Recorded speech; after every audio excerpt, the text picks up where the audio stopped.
بسم اللہ الرحمن الرحیم۔ ناظرین السلام علیکم، میں ہوں آپ کا میزبان صابر شاکر، وفاقی دارالحکومت اسلام آباد سے کچھ تازہ ترین اطلاعات اور ہم خبریں آپ سے شیئر کرتے ہیں۔ جو پلان بنایا گیا تھا 14 جماعتی حکمران اتحاد نے اور خاص طور پہ نون لیگ نے ایک آج کے دن کے لیے خاص پلان بنایا تھا عمران خان صاحب کو ہر صورت میں گرفتار کرنے کا، اور ساتھ ہی ساتھ راتوں رات ایک آرڈیننس بھی جاری کیا گیا، اور اس وقت جاری کیا گیا جب صدر مملکت سعودی عرب سے روانگی کے لیے تیار تھے پاکستان کے لیے، اور عین اسی وقت جیسے ہی ان کو پتہ چلا کہ صدر مملکت روانگی کے لیے تیار ہیں، انہوں نے صادق سنجرانی صاحب قائم مقام صدر سے فوری دستخط کروائے، اور قائم مقام صدر جو ہیں صادق سنجرانی صاحب، ان کو بھی اس بات کا ذرا سا احساس تو ہونا چاہیے تھا، میں یہ تو نہیں کہوں گا، ندامت ضرور ہونی چاہیے تھی کہ وہ ایک عارضی طور پہ ایک امانت کے طور پہ ان کے ذمے یہ بطور قائم مقام صدر منصب دیا گیا تھا، لیکن انہوں نے بھی آنن فانن فوراً دستخط کر کے اپنے آپ کو سرخرو کیا 14 جماعتی حکمران اتحاد کے سامنے، اور خاص طور پہ مسلم لیگ نواز کے سامنے مستقبل کی پیش بندی کے لیے کہ شاید ان کا کوئی داؤ لگ جائے اور وہ صدر مملکت بن جائیں، صدر مملکت کے متفقہ امیدوار کے طور پہ سامنے آ جائیں۔ اس لیے صادق سنجرانی صاحب نے یہ کام کیا، اور صدر مملکت ڈاکٹر عارف علوی صاحب لینڈ کر گئے، ایوان صدر میں اس وقت موجود ہیں۔ سوشل میڈیا پہ بھی ان کے بارے میں بہت ساری گفتگویں چلیں، میرا خیال ہے کہ وہ نامناسب تھا، اس طرح سے ہوتا نہیں ہے، اور اس کی ریزن ہے کہ ایک ڈیسنسی بھی ہوتی ہے، اور قائم مقام صدر جو ہیں وہ اگر اپنی امانت میں خیانت کرتے ہیں یا بددیانتی کرتے ہیں یا بدنیتی کا مظاہرہ کرتے ہیں تو اس کا مطلب یہ نہیں ہے کہ آپ صدر مملکت کو کچھ کہنا شروع کر دیں۔ بہرحال آج کا دن پاکستان تحریک انصاف کے لیے بہت ہی اچھا ثابت ہوا، عمران خان صاحب کے لیے بہت ہی اچھا ثابت ہوا۔ اس کی ریزن یہ ہے کہ صبح ایک پریس کانفرنس کی گئی، جیسے ہی توشہ خانہ میں فیصلہ آیا اسلام آباد ہائی کورٹ کا، اور انہوں نے جو فرد جرم عائد کی گئی تھی ڈسٹرکٹ کورٹ ٹرائل کورٹ کی طرف سے، اس فرد جرم کو انہوں نے سیٹ اسائڈ کر دیا، وہ فرد جرم ختم کر دی اور واپس بھیجا ہے ٹرائل کورٹ کو، اور کہا ہے کہ 7 دن کے اندر معاملات جو درخواست گزارے عمران خان ان کے وکیل کو اچھی طرح سن کے اس کے بعد فیصلہ کریں۔ اس طریقے سے جو توشہ خانہ کا معاملہ تھا وہ واپس ٹرائل کورٹ کو بھیجا گیا ہے، اور ٹرائل کورٹ اب 7 دن کے اندر دوبارہ سنے گا۔ اور توشہ خانہ کا ایک بات بتا دوں کہ اس کیس میں اس لیے بھی جان نہیں ہے کہ 3 مختلف جگہوں پہ اس وقت ٹرائل چل رہا ہے، اس کا الیکشن کمیشن نے اپنے طور پہ نوٹس لیا ہوا ہے، ٹرائل کورٹ اپنی جگہ پہ ٹرائل کر رہی ہے، نیب جو ہے وہ بھی اپنے طور پہ، نیب نے بھی یہ ایک دکان کھولی ہوئی ہے، تو ایک الزام 3 مختلف فورمز پہ ہو رہا ہے، جبکہ وہی توشہ خانہ 1990 سے 2001 کا ریکارڈ ہی غائب کر دیا گیا ہے۔ وہی توشہ خانہ جس میں گیلانی صاحب، سابق وزیر اعظم گیلانی، سابق وزیر اعظم نواز شریف اور سابق صدر آصف زرداری صاحب، ان کے ریفرنس بھی واپس لے لیے گئے کیونکہ توشہ خانہ کے ریفرنس اس میں دائر کیا گیا تھا، تو لہٰذا اور مفتاح اسماعیل صاحب کی گفتگو بھی ہمارے سامنے آ چکی ہے کہ خاص طور پہ یہ مریم صاحبہ نے کہا تھا کہ اس طرح کا کوئی نیریٹو بنائے، تو ہم نے منع بھی کیا تھا کہ اس کیس میں جان نہیں ہے، لیکن مریم صاحبہ نہیں مانی۔ بہرحال آج کا دن کافی امپورٹنٹ رہا پاکستان تحریک انصاف کے لیے اور عمران خان صاحب کے لیے، اور ان شارٹ بتا دوں کہ جتنے بھی مقدمات تھے ان کے خلاف، جتنے بھی مقدمات تھے جن میں ان کی ضمانت نہیں تھی، وہ بھی، اور سب کے سب آج ان کی ہیئرنگ ہوئی۔ ایک سپریم کورٹ آف پاکستان میں تھا، کچھ اسلام آباد ہائی کورٹ میں تھے، کوئی احتساب عدالت میں تھے، کوئی دہشت گردی کی عدالت میں تھے، اور ہر جگہ پہ یہ مقدمات پھیلے ہوئے تھے شیطان کی آنت کی طرح، اور عمران خان صاحب نے ان تمام مقدمات میں خود اپیئر ہوئے، اور عدالتوں سے، ہر عدالت سے ان کو ریلیف ملا، اور جو ایک پلان کیا تھا جاوید لطیف صاحب نے صبح پریس کانفرنس کی تھی کہ، اور پھر الزام عائد کیا تھا کہ ابھی تک عمران خان کے لیے سہولت کاری ہو رہی ہے، 180 مقدمات درج ہو چکے ہیں عمران خان صاحب پہ، اور ابھی بھی کہا جا رہا ہے کہ سہولت کاری ہو رہی ہے۔ تو اس سے میں یہ ضرور کہوں گا یہ گفتگو جاوید لطیف صاحب کی نہیں تھی، یہ مریم صاحبہ کی تھی، اور یہ ملٹری اسٹیبلشمنٹ کو خاص طور پہ اور ہماری اعلیٰ عدلیہ کو یہ نوٹس لینا چاہیے کہ اس کے باوجود کہ وہ مقدمات چل رہے ہیں، لیکن وہ بدستور ملائن کرتے رہتے ہیں، اداروں کو، شخصیات کو، اتھارٹیز کو ملائن کرتے ہیں، اور ان کو باقاعدہ طور پہ الزام عائد کرتے رہتے ہیں کہ جناب آپ عمران خان کی سہولت کاری کر رہے ہیں۔ اور اس میں جاوید لطیف صاحب کی جو پریس کانفرنس تھی، اس میں جو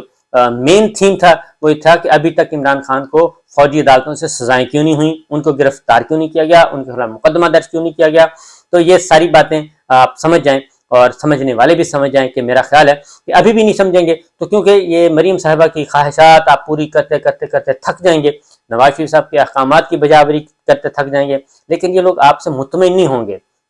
اس لیے آج نہیں تو کل، کل نہیں تو پرسوں انہوں نے اپنا رنگ دکھانا ہی ہے۔ تو دیکھنا ہے کہ ہماری جو اعلیٰ لیڈرشپ ہے، عسکری قیادت اور ہماری جوڈیشری وہ کیا فیصلہ کرتی ہے۔ بہرحال ٹو دی پوائنٹ، آج نمبر 1 جو ایک آرڈیننس آیا تھا،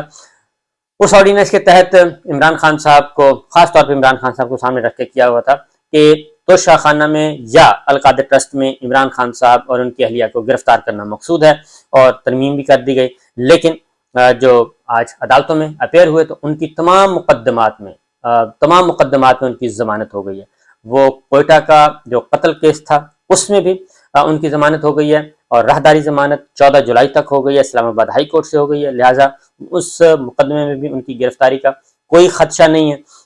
اب 14 جولائی تک۔ اور اس سے پہلے سپریم کورٹ آف پاکستان میں ایک پیٹیشن آج ہوئی، 2 رکنی بینچ نے سماعت کی، جسٹس اعجاز الحسن صاحب اور جسٹس عائشہ ملک صاحبہ نے، انہوں نے سماعت کی، اور اس میں انہوں نے کہا کیونکہ بلوچستان ہائی کورٹ کا 2 رکنی بینچ کا فیصلہ ہے، اس لیے وہ 2 رکنی بینچ کو نہیں سٹے کر سکتے، واپس وہ معاملہ چلا گیا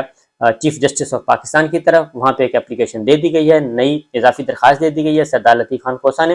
کہ جو کوئٹہ میں وکیل قتل ہوا ہے اس قتل کا مقدمہ عمران خان صاحب پہ درج ہوا ہے، اس لیے وہ ایک بدنیتی پہ مبنی ہے، اور اس سے پہلے ایک تارڑ صاحب کی پریس کانفرنس ہے باقاعدہ طور پہ، تو وہ سارے تانے بانے جو ہیں وہ سارے جڑے ہوئے ہیں، تو لہٰذا چیف جسٹس آف پاکستان سے درخواست کی گئی ہے کہ ایک 3 ممبرز یعنی کہ فل بینچ بنایا جائے تاکہ عمران خان صاحب کا یہ مقدمہ سنا جا سکے۔ تو اس طریقے سے آج جو ہیئرنگ ہوئی تھی جسٹس اعجاز الحسن صاحب اور جسٹس عائشہ ملک صاحبہ نے کی تھی، اس میں بھی اب معاملہ چلا گیا فل بینچ کی طرف۔ دوسرا القادر ٹرسٹ اور توشہ خانہ، القادر ٹرسٹ اور توشہ خانہ کیس میں chairman P T I Imran Khan کی ضمانت جو ہے وہ 13 جولائی تک اس کی توسیع کر دی گئی ہے، ضمانتی میں چل کے داخل کروا کے 5-5 لاکھ کے ضمانتی میں چل کے ہیں، لہٰذا اس میں بھی 13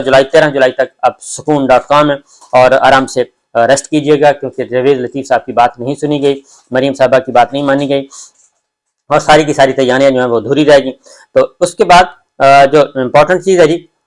ایک اور بھی اس میں چیئرمین نیب کی طرف سے کہا گیا کہ ہمیں بشریٰ بی بی کی جو ہے وہ نہیں چاہیے گرفتاری، لیکن خواجہ حارث صاحب نے کہا کہ یہ ضروری ہے جی کہ اس کو آپ پینڈنگ رکھیں، کیونکہ نیب کا کوئی پتہ نہیں ہے، اس لیے آپ اس کو ڈسپوز آف نہ کریں، لہٰذا وہ اپلیکیشن ڈسپوز آف نہیں کی گئی بلکہ رکھ لی گئی ہے، اور اب اگلی ہیئرنگ تک ضمانت جو ہے ان کی موجود ہے، کیونکہ چیئرمین نیب کو جو اختیارات دیے گئے ہیں ان اختیارات کے بعد بدنیتی جو ہے وہ بڑی واضح ہے۔ احتساب عدالت کے جج نے عمران خان صاحب سے بھی اور بشریٰ بی بی سے بھی کہا ہے کہ جناب آپ انویسٹیگیشن کو جوائن کریں، اور اس میں کسی قسم کی کوئی رخنہ نہیں ہونا چاہیے تاکہ معاملات سموتھلی آگے بڑھ سکیں۔ اس کے ساتھ ساتھ عمر سرفراز چیمہ کی اہلیہ رابعہ سلطان اور صنم جاوید سمیت دیگر کی جو درخواست ضمانتیں تھیں وہ بھی آج ان کی سماعت کی گئی، اور اس کی سماعت جو ہے وہ کل تک کے لیے ملتوی کر دی گئی ہے۔ یہ کافی 55 ملزمان کی درخواست کی ضمانتیں ہیں، وہ ایک ساتھ ہی فیصلہ سنایا جائے گا۔ دوسرا ایک اور چیز ہی، عبدالقادر پٹیل نے جو ایک الزام عائد کیا تھا عمران خان صاحب پہ، اور وہ ان کی میڈیکل رپورٹ، جعلی میڈیکل رپورٹ مبینہ طور پہ آئی تھیں، ان کو ظاہر کیا گیا تھا، اس پہ بھی باقاعدہ طور پہ شروع ہو چکی ہے پروسیڈنگز، ہرجانے کا دعویٰ کیا ہوا ہے 10 ارب روپے کا، اور غیر مشروط معافی مانگنے کی بات کی گئی تھی، ابھی تک انہوں نے معافی نہیں مانگی، لہٰذا یہ معاملہ آگے بڑھے گا اور اب یہ کیس چلے گا۔ اس کے ساتھ ساتھ جو دیگر معاملات ہیں جی، جوڈیشل کمپلیکس اسلام آباد میں چیئرمین پی ٹی آئی کی متفرق 6 مقدمات میں 10 جولائی تک ضمانت میں توسیع ہو گئی ہے، اور احتساب عدالت میں بشریٰ بی بی کی عبوری ضمانت میں 13 جولائی تک توسیع ہو گئی ہے۔ اس کے ساتھ ساتھ تھانہ مارگلہ میں جو مقدمے میں ضمانت کا معاملہ تھا، 10 جولائی کو نجی مصروفیات میں 10 جولائی کی تاریخ کے بجائے اب 19 جولائی کی تاریخ جو ہے وہ ڈسٹرکٹ کورٹ منتقل ہونے تک رکھ لی گئی ہے، لہٰذا عبوری ضمانت میں بھی 19 جولائی تک توسیع ہو گئی ہے۔ عمران خان کی جو درخواست تھی اس میں درخواست ضمانت میں 19 جولائی تک توسیع کر دی گئی ہے، اور اسد عمر کی بھی اس معاملے اس میں وہ بھی ملزم تھے، ان کی بھی 19 جولائی تک توسیع کر دی گئی ہے۔ لیکن اس کے ساتھ ساتھ ایک اور بڑی دلچسپ چیز ہوئی ہے، عمران خان صاحب مصروف تھے اپنی ضمانتیں کروانے میں، اور یہ سب کچھ کر رہے تھے۔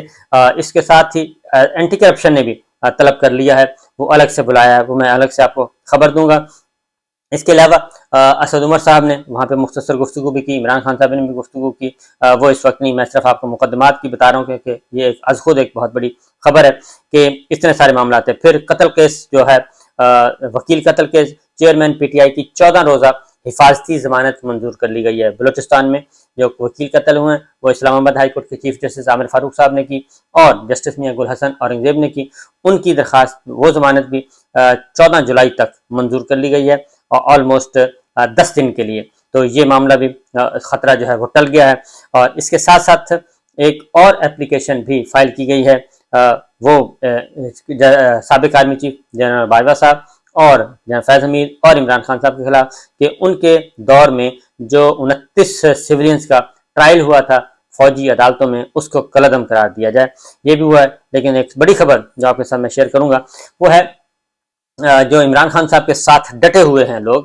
ان کو توڑنے کے لیے اب گلگت بلتستان تک، پہلے وزیر اعظم آزاد کشمیر فارغ ہوئے سردار تنویر صاحب، اس کے بعد وہ لوٹا ہو گئے، اور اس کے بعد پھر اگلا جو ہے وہ گلگت بلتستان کے وزیر اعلیٰ، وہ ڈٹ کر کھڑے ہوئے تھے خورشید خان صاحب۔ اور خورشید صاحب جو ہیں وہ عمران خان صاحب کو نہ صرف سیکورٹی پرووائڈ کر رہے تھے، ان کے ساتھ ساتھ جاتے تھے، پاکستان تحریک انصاف کے ساتھ بھی اپنی وفاداری بھی ثابت کر رہے تھے، اور آئین پاکستان کے ساتھ بھی کھڑے تھے، جوڈیشری کے ساتھ بھی کھڑے تھے، وہ نشانے پر تھے۔ لہٰذا سب سے پہلے تو ان کے خلاف تحریک عدم اعتماد صبح دائر کی گئی، لیکن اس کے بعد ان کو بھی ڈسکوالیفائی کر دیا گیا ہے۔ اس طریقے سے گلگت بلتستان میں بھی جو رجیم چینج ہے وہ چل رہا ہے، اور وہاں پہ ان کو بھی ڈسکوالیفائی کر دیا گیا ہے، اور ان کی نااہل کر دیا گیا ہے ظاہر ہے۔ اور اب پاکستان تحریک انصاف کی پارلیمانی پارٹی دوبارہ بیٹھے گی، اور وہاں پہ کیونکہ پاکستان تحریک انصاف ابھی تک متحد ہے، اور پارلیمانی پارٹی فیصلہ کرے گی اگلے وزیر اعلیٰ کا کہ وہ کون ہوں گے گلگت بلتستان کے۔ لیکن مسئلہ یہ ہے کہ ہم نہ آزاد کشمیر کو چھوڑ رہے ہیں، اس کے ساتھ بھی کوئی رعایت نہیں کر رہے، پوری دنیا میں ہو رہے۔ پہلے آزاد کشمیر میں پاکستان تحریک انصاف کے حصے بکھرے کیے گئے، لوٹا کریسی کا بازار وہاں پہ گرم کیا گیا، اب گلگت بلتستان میں کیا جائے گا۔ تو یہ ساری چیزیں صرف اور صرف اس لیے ہو رہی ہیں کہ پاکستان تحریک انصاف اور عمران خان کو کمزور سے کمزور تر کیا جائے، لیکن مسئلہ یہ ہے کہ عوام میں مقبولیت جو ہے ان کی بڑھتی جا رہی ہے روز بروز۔ تو یہ تھی اب تک کی اطلاعات، باقی انشاءاللہ اگلے ولاگ میں آپ کو مزید ڈیٹیلز دیں گے۔ تو ان شارٹ ایک بریف آپ کو میں بتا دوں، جاتے جاتے 16 مقدمات تھے آج عمران خان صاحب پہ۔ دہشت گردی کی عدالت میں 3 مقدمات تھے، اور تینوں میں ضمانت میں توسیع ہو گئی ہے، اور اسی طریقے سے دوسری جانب مجموعی طور پر 16 مقدمات تھے۔ انسداد دہشت گردی عدالت میں 3 کیسز میں پیش ہوئے، اور جس میں 10 جولائی تک توسیع کر دی گئی، اور 6 کیسز میں پیش ہوئے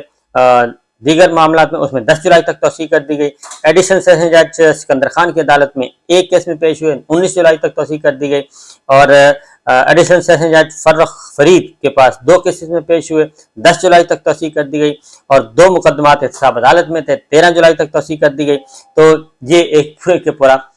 آج کا مصروفیت ہے عمران خان صاحب پہ۔ وہ لاہور سے آئے تھے اور واپس لاہور پہنچ جائیں گے۔ اجازت دیجیے، اللہ حافظ۔